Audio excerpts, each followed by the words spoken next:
I didn't scream, I didn't throw a punch, I didn't even knock on the hotel room door. I stood in the lobby next to a sheriff and waited for my wife to come downstairs in nothing but a bathrobe to sign for the end of her marriage. She thought she was checking into a weekend of passion. She checked into her divorce instead. And the worst part?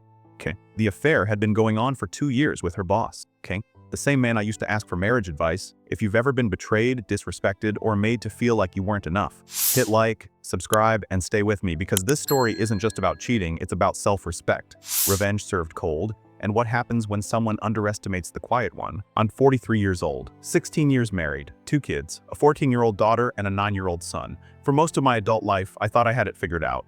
Not perfect, not glamorous, but solid. We married young, too young, honestly. We fought over stupid things in the beginning: money, pride, immaturity, but we pushed through. We told ourselves that struggle meant strength, that hardship forged better bonds, and for a long time it felt true. We both built careers. She became a manager at a major advertising firm. I worked in engineering. We made good money, not flashy rich but comfortable. Family vacations, backyard barbecues, arcade weekends, soccer games, school plays. We were that family, the tight-knit one, or at least I thought we were. Looking back now, I can see the shift, but at the time, it crept in slowly, like a draft under a door you don't notice until the whole room feels cold. About 2 years before everything exploded, she changed. It started small. Comparison. You know how my boss handles things? He always plans ahead. You never just take initiative like he does. He surprises his wife with trips. "Why don't you just know what I need?" I'd ask, genuinely confused. "What do you want me to do?" Her answer was always the same. "If I have to tell you, it doesn't count." So I tried. I bought books about emotional intelligence, about spicing up marriage, about understanding women better. I researched date ideas. I scheduled babysitters. I made dinner reservations. Every effort felt like throwing pebbles at a locked door. Half-hearted smiles. Passive disappointment, that look. Like I was always slightly inadequate, and the thing is, I believed her. I thought I was failing. I confided in her boss, the very man she would later betray me with. We were close. Our families hung out, our kids played together, barbecues in my house, park outings, arcade days. I trusted him. I told him, "I feel like I can't make her happy." He'd nod sympathetically. "Women need emotional leadership," he'd say. "Step it up." Took notes from the man sleeping with my wife. The night everything shifted for me wasn't dramatic. No suspicious lipstick, no secret calls in another room. She was in bed next to me, texting, laughing, giggling, that soft tone I hadn't heard directed at me in years. I leaned slightly to peek. She jerked away violently. "What are you doing?" she snapped. "I just wanted to see what was funny." "It's none of your business." She went to the bathroom and locked the door, and in that quiet bedroom, staring at the ceiling, something inside me cracked. I didn't have proof, but I knew. I asked her directly the next day. "Are you having an affair?" She exploded. How dare I? How insecure I was. How insulting the accusation. She refused to hand over her phone. Later that night, she tossed it at me dramatically. "Here, look." Almost every conversation with certain contacts had missing chunks, gaps, deleted threads, messages that made no sense without context. It was worse than finding explicit texts. It was knowing they'd been scrubbed. A month later, with help from a friend, I accessed deleted data. And there it was. Fragments at first, then clarity. 2 years. 2 years, hotel rooms, business trips, my house, her house, photos, descriptions I'll never erase from my mind. And the name attached to every message? Her boss. The man who gave me advice. The man who ate at my table. The man whose kids played with mine. I didn't confront her immediately. I didn't yell. I didn't cry in front of her. But I did cry in front of my friend. Because my first thought wasn't about revenge. It was about my kids. What does this do to them? What does this do to our family? Didn't come home until 2 a.m. showered immediately. Wouldn't answer calls. The office wasn't even open Saturdays. That was the moment I stopped trying to save it. That was the moment I chose myself. But I didn't move yet. I waited. Because revenge isn't rage. It's timing. And I was about to meet the one person who would help me turn betrayal into precision, her boss's wife. And what we discovered together would change everything. Her name was Claire. I never imagined I'd be sitting across from her at a quiet coffee shop, both of us staring at phones filled with proof that our spouses had built an entire second relationship behind our backs. She already suspected.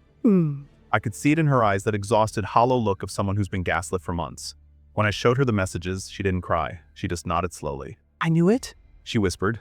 And in that moment, something shifted. We weren't just victims anymore. We were witnesses.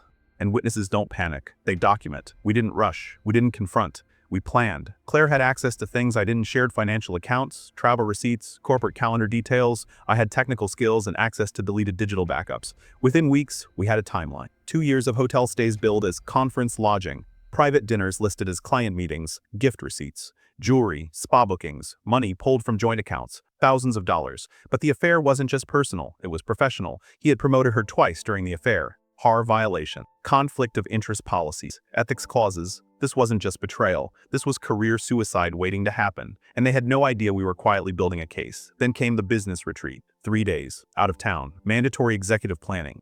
Except Claire confirmed something interesting. There was no retreat, just a hotel reservation under his personal card. We knew exactly where they'd be, and that's when I made the call. Not to a lawyer, not to her, to a sheriff. In our state, divorce papers can be formally served by a sheriff's deputy, publicly, legally, unavoidably, and if you're registered at a hotel, they will bring it to your room. Saturday morning, 10:42 a.m., we stood in the hotel lobby. Claire beside me. The sheriff calm, professional, holding an envelope. My heart wasn't racing. It wasn't even pounding. It was steady, cold, focused. We didn't go upstairs. We asked the front desk to inform them that a legal matter required their presence downstairs. 5 minutes later, the elevator dinged. He stepped out first, polo shirt, weekend jeans, confident. Then her.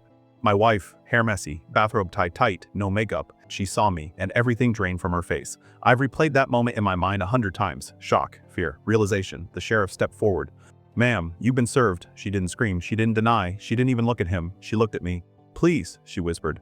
I said nothing. Claire stepped forward next and handed her husband his own envelope. 2 marriages ended in a hotel lobby. Quietly, legally, publicly. Guests stared. Phones came out. It wasn't dramatic. It was surgical. You'd think the story ends there. It doesn't.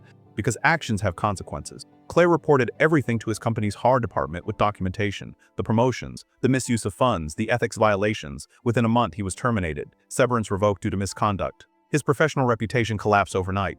My wife tried damage control, tears, apologies, blame shifting. It didn't mean anything. I was confused. We can fix this, but here's the truth. You don't accidentally cheat for 2 years. You don't accidentally book hotels. You don't accidentally lie to your children.